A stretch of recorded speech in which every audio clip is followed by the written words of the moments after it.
fois revenu des obsèques. Déjà, je voudrais vraiment vous dire un grand merci pour toute cette affection que vous avez manifestée envers moi. Et je n'arrêtais pas de parler de vous à toute ma famille. Je me vantais même à la limite, je disais, ah, les Congolais, vraiment, non, j'étais comme ça. Je pense que j'en ai même un peu, j'ai un peu exagéré devant mes frères, à les rendre un peu jaloux. Et je pense que s'il y a des célibataires dans la famille, ils doivent se dire, alors nous tous, on doit aller finalement au Congo. Parce que tellement je parlais en bien de vous, tellement vous avez été présents que merci ne suffit pas. Que Dieu vous le rende au centuple. Alors, mon témoignage, c'est à deux niveaux.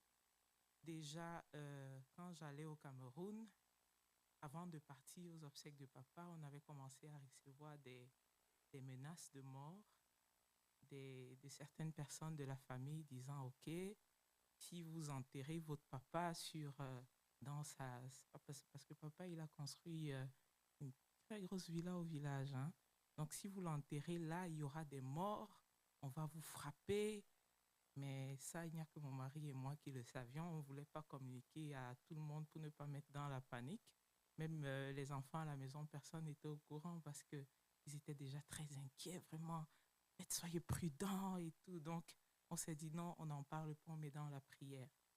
Alors vraiment, c'est ça, ils insistaient dans ce sens, disant que ils vont nous frapper, il y a des pactes qui ont été signés. Non, pour vous dire combien c'était difficile, il y a certains de mes frères qui ont jeté l'éponge et ne sont pas allés au Cameroun. Mais moi et mon époux, on a dit, nous irons. Nous irons parce que la Bible demande d'honorer ses parents. Et alors moi, j'ai réfléchi, je dis, est-ce qu'aller enterrer celui qui s'est occupé de moi jusqu'aujourd'hui, est-ce que je ne suis pas en train de l'honorer? Alors, quelles que soient les menaces de mort, moi, j'y vais. Et le Seigneur prendra soin de moi. Alors, ce qui m'a plu, c'est qu'à un moment, dans leur menace, ils ont dit, c'est pas votre Dieu que vous priez qui nous arrêtera. Nous allons frapper dans votre famille, pas des morts. Alors, j'ai appelé certaines mamans de l'Assemblée qui m'ont souvent beaucoup soutenu dans la prière. J'ai envoyé cette lettre, je dis, alors là, le combat s'intensifie, pensez à nous. Alors, elles ont prié et tout. Et le diable a été confondu. Papa a été enterré dans sa maison. Il n'y a pas eu de mort telle que cela. Mais il y a des gens de la famille qui ont eu peur, qui ne sont pas venus aux obsèques parce qu'ils ont dit, tous ceux qui assisteront, on va frapper de mort et tout. Et vraiment, le Seigneur a vaincu et nous y sommes y allés. Et d'ailleurs, après l'enterrement, la famille qui nous créait des problèmes et qui envoyait des menaces de mort, ils sont venus après l'enterrement. Et j'ai des oncles qui m'avaient déjà pointé du doigt les farouches de la famille. Alors quand ils sont venus, nous on était devant le portail, on s'est murmuré entre nous. Je dis à mes frères, mais ne bougeons pas, on va exposer notre peur, attendons-les ici. Alors ils sont venus, on s'est assis, on a parlé. Je vous assure, pour ceux qui priaient pour nos frères, vos prières agissaient grandement. Parce que le Seigneur m'avait investi d'une telle autorité que pendant qu'on parlait avec ces gens, j'ai même mon grand frère qui voulait parler, j'ai un oncle à côté qui tapote son pied pour lui dire, laisse Joël finir avec cette histoire. Mais le Seigneur m'avait investi d'une telle autorité que ils étaient, ils étaient comme embrigadés, c'était comme ils avaient plutôt pris peur dans leur camp. Chaque chose que je disais, ils étaient plutôt terrifiés, à tel point qu'à la fin, c'est moi qui leur ai dit, allons boire, allons boire quelque chose ensemble. Je leur ai offert à boire, on a bu, comme pour dire, il n'y a rien. Il faut qu'on reste tranquille, quoi. Bon, la deuxième partie de mon témoignage, c'est que, effectivement, quand on allait au Cameroun, nous ne voulions pas aussi en parler. Pendant qu'on recevait des menaces, il y a l'aîné de notre famille qui était mourant. C'est lui qui avait commencé l'organisation des obsèques, hein. Et un jour, on nous apprend que, voilà, ça ne va pas. Mais moi, au début, j'avais simplifié. Et chaque jour qui passait, on recevait des nouvelles.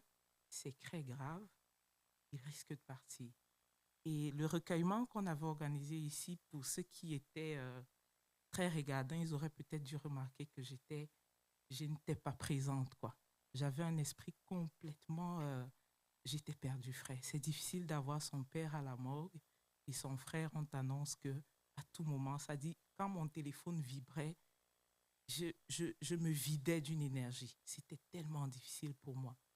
Alors, on est parti au pays et je me disais en moi, peut-être le camp de l'ennemi, ils se réjouissent, ils disent qu'on a dit on va frapper et vous allez voir.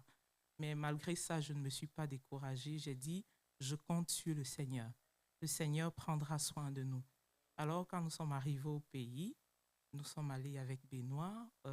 On a prié pour notre grand frère. Il lui a imposé les mains.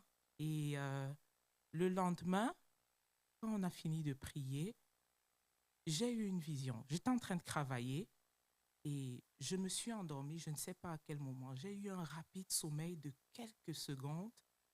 Et là, je vois mon frère qui entrait dans la maison familiale, tout bien portant.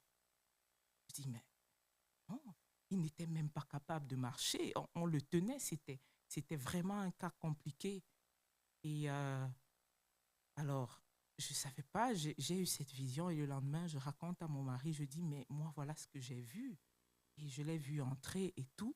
Alors, on ne savait pas, c'est à quel moment est-ce que la personne qu'on voyait devant nous ne pouvait pas assister aux obsèques de papa. On se dit, mais ça ne peut pas. Et jusqu'à un jour avant notre départ, je disais, Seigneur, si cette vision vient de toi, elle s'accomplira telle que je l'ai vue. Alors, on est allé enterrer. Évidemment, mon frère n'a pas pu être là parce que ça n'allait vraiment pas. Mais le lundi, nous, on quittait le mardi. Le lundi, je ne sais pas à quel moment, mais moi, j'étais en train de travailler à l'intérieur, on remettait de l'ordre et tout. Je sors à la cour, je vois mon frère qui est assis. Je dis, mais comment il a fait pour arriver jusqu'ici? Et connaissant ma maman, déjà dans notre tribu, nous sommes des personnes très cachotiers. C'était pas possible que ma maman accepte d'exposer mon frère dans cet état. Donc, chaque fois qu'il voulait venir, on le recalait très loin en route. Maman essayait de monter de façon subtile voir son enfant et revenait continuer son deuil. Mais là, mon frère est arrivé tel que le Seigneur me l'avait montré, qu'il devait être dans le domicile familial et il y avait encore du monde. Il y avait des gens à la cour, donc tout le monde l'a vu.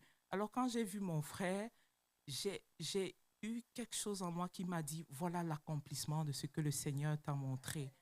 Alors quand mon frère voulait se lever pour partir, il y a des personnes qui voulaient le tenir.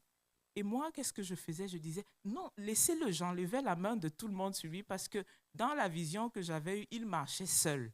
Il n'avait pas besoin d'être arrêté. Alors quand il est parti, je crois que je suis allée vers mon mari, je lui ai dit, la promesse est accomplie, je crois que ça va.